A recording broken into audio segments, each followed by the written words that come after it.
Welcome to the Whiskey Vault. I'm Daniel. I'm confused because this says Laphroaig. We don't get to have big brands on this show. No, that's not even allowed. We've gone through all the big brands ages ago. But we're going to do a comparison today as a gift from Matthew Pilgrim, Magnificent Bastard. Matthew Pilgrim, you magnificent bastard.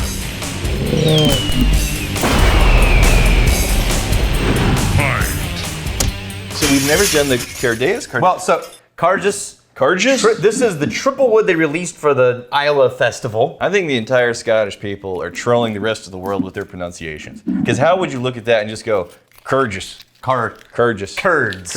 Cards. It's Càirdeas. Cardi. It's pronounced Cardi. Like Cardi B? Yeah. So here's the thing. We have triple wood, and I think we've even reviewed it. Oh, hold on. I want to give this joke so bad. I know. Just hold back. Go ahead. Just hold back. Go ahead. No, it's not going to happen. Okay, this is the cask strength version. Yeah? We have the non-cask strength version. Okay. That you can normally get. Oh. We're going to compare them. Oh. Because I'm interested to see a couple of things. One, we're always whining about, well, this would be better at Custer. Yeah. Right? Yeah, we can now find out. And two, we can try proofing down the cask strength. Yes. To see if it matches their release. Fair enough. To be fair, though, I don't think we've ever said that about Laphroaig. No. We've never complained about the proof of Laphroaig. So do we want to start with not the cask strength, just to see what happens when you up it a notch? No. We're going right into the deep end. Okay, here we go. Right into the deep end. And what is cask strength on the Càirdeas? 347 proof. It's burning through the glass. 59.5% alcohol, 119 proof. You know what? That's almost getting to Balcones level. No, it's incredibly. Yeah. That's a very, very high proof. Damn near 60. It's almost 100. I mean, that's just really, really high. But put your nose in there. Ooh, it's still smoky. It's still smoky. Very smoky. What you're not getting, which is wonderful, is just a big old alcohol burny layer. Right. It's just the flavors are there, and there's very, very big, loud, aggressive, bold flavors. But they're just those flavors are ramped up. The volume's turned up, but the alcohol didn't basically become a dominant player, at least in the nose. So remember, this is starting in ex-bourbon casks, then moved into quarter-size casks. Okay. Right? Yeah. So more wood ratio. Yeah. Then moved into Oloroso sherry barrels. Okay. I got it. Bourbon, more wood cask, sherry barrel. We have some Laphroaig barrels. Yeah. We have two. But they're sherry cask. Yeah, are they sherry cask? I think they were sherry. You think they put I don't think it's Laphroaig in a sherry cask? Yeah. And the sherry held on. Yeah, I think because they when we smelled it, it didn't smell smoky. It doesn't smell smoky. smoky. And the bourbon coming out of it, finishing, not smoky. And I was more so getting to the size of those barrels. Oh yeah, those are the quarter casks. Those are the quarter casks. Yes. Okay, because those barrels, it's not as big as. No. Those are the Laphroaig quarter casks. That we got. Okay. Yeah. Okay. Fair enough. So on the nose, it's just very Laphroaig-y. If anything, that peat presentation is a little bit more campfire. Yeah. Than I typically expect from a Laphroaig. But there's almost it's not fudge and it's not just plain chocolate. It's wop. But there is a dark sweet something that's cloyingly just sweet. Slip it in there. It's fine.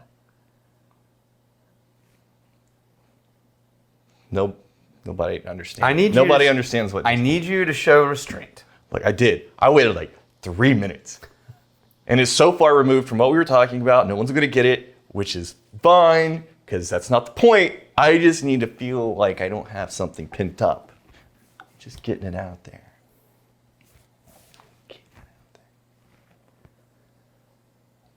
Are you familiar with the WAP? I'm not responding to this. Daniel. No. Do you know? No. Daniel, do you No. Do you know the WAP? No. Daniel? No. Okay.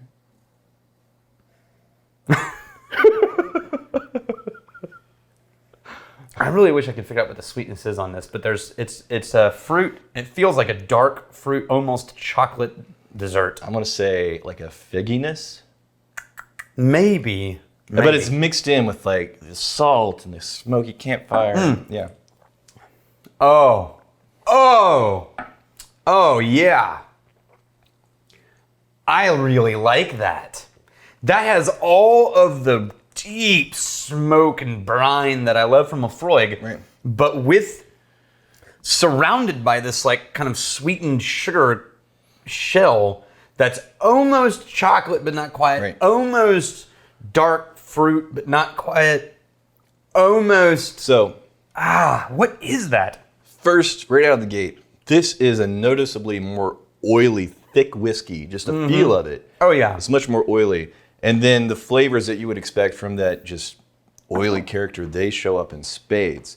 The alcohol doesn't ever get me No. until the very, very tail end, after you swallow it, and then right in the back of the throat. That's where you finally, around the finish, start to feel like, there's some really, really high proof going on here. It lingers. Yeah. Okay. But again, what I'm expecting from the nose is this little bit more of a campfire smoke. Like if I'm in the forest and you get the mulchy stuff all around me. I mean, I am getting more of that presentation of smoke on this than I remember from any other Laphroaig that I've had. Yeah, me too. This is definitely everything Laphroaig turned up a little bit, and then with this like sweet thread going through the middle of it. Oh, I almost had that sweet note. There's like, is that like a pecan pie? It might be. There's a waxy. It is. That's what it is. Yeah. It's a waxy candied nut. Yeah, I think Right. you're camping, there's a campfire, and you're having some pecan pie. Yeah, that's what it is. It's that dark pie filling in a pecan pie. That's almost brown sugar. And then you got some salt in there too. Yeah. Oh, it's really good. Yes, that's it. Wow. Did you Pie filling and pie crust. Did you pour the tin for the comparison, this or is is that the no? This is a lower proof card? Lower proof. Càirdeas. Cardi, and this is much more briny and apples. I almost got green apple. Yeah, I'm for some reason. comparatively that campfire. It's I'm not finding it right now. Maybe because I'm too acclimated to the higher proof one. Oh, there it is. And the palate, that's still rich and woody, but it's more wood and less dessert. Like more wood and wood oil and less of the dessert threaded sweetness. Wow, you can tell how much bigger the flavors are in the cask strength. Yeah. I really love that cask strength. Yeah, no, that's nice. Well, and even like the lower proof one, that's a lovely Isla as well. But it's far more of all the big wood smoke, dark salt layers. Yeah. And way less of the Oloroso sherry This impact. feels like, you buckle up. This is a special thing. The flavors are profound. Now, And the proof eventually gets to you. For me, did it ever hit you? Because for me, it finally got me right back in here. the same place that Balcones does. Okay. That like throat tickle. Yeah. Where the oil sticks and lingers. Yeah, but I wasn't getting burny. No. Yeah, until that right in there. But that is still like if you were pouring somebody who didn't drink smoky whiskey, this is way more aggressive than the 10. You're saying about the Càirdeas? Just the lower typical proof. triple wood. Okay. Not Càirdeas, but the triple wood specifically. We got Mr. Dankstar. I got a question. So on the sub, I was talking to another MB who posted an article. He's talking about the Whiskey Tribe subreddit. Okay. Who posted an article about Titan barrels, a company that's making a new type of barrel for aging.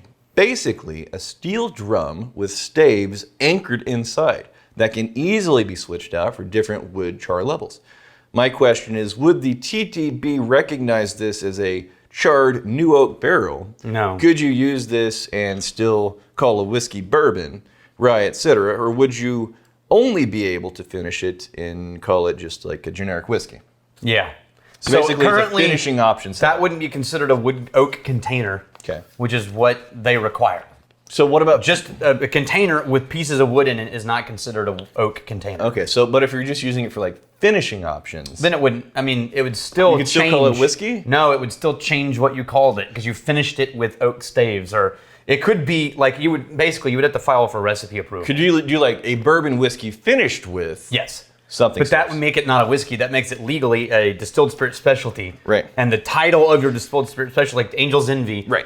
Bourbon like, finished in port casks. Technically, that isn't a bourbon. No. Technically, it's a bourbon finished in port casks. But for like 99% of the people who are ever experiencing that, it's like, oh, Yeah. it's a bourbon. Yeah. They just did something interesting to this bourbon. So if you aged it for like 10 seconds in a new oak container. Right. Right? And now it's bourbon. Right. You could then put it into that thing as long as you want, doing whatever you wanted with it, and you would file for a recipe approval for bourbon finished with oak staves. Right, bourbon, or there's other categories based on their criteria. So technically, according to the letter of the law, no. But in terms of, just practically speaking, what people can put on the label and what they see and what they perceive, it's like, yeah, you're going to be able to get very, very close to what you want to be able to call that whiskey. Start with You're just having to add extra words near the end. Most likely, if you're doing some finishing stuff. Oh, I hate TTB regulations. Yeah, man. Let's get into the most legally restrictive category of business. Yeah, and then wait years before you can actually taste what you hope is good. Andrew Raven, do you guys get given all them whiskeys? Us personally, no. So this is so we're now starting to get again another. This happens on like a cycle, like every 6 months or so. Yeah. We start to the YouTube algorithms kick up, and we start to see a whole bunch of people who don't understand why we're standing in front of all this whiskey. Welcome. And where it all came from. Yes. So just as a reminder. Yes. This is not ours. This is all property of Wizard Academy and Whiskey Marketing School, a nonprofit. At this point, it used to be way different. At this point, about 60% of these bottles were donated by MBs. Yeah. And what do we... And of the remaining, about 10 to 15% were purchased by us, and the rest donated by students of the school.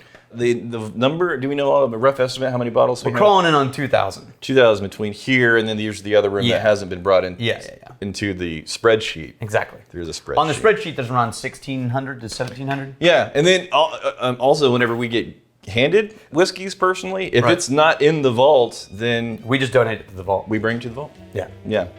Here's to fighting, stealing, and drinking. If you fight me, I fight for a friend. To steal, may you steal your liver's heart. And if you drink, may you drink with us.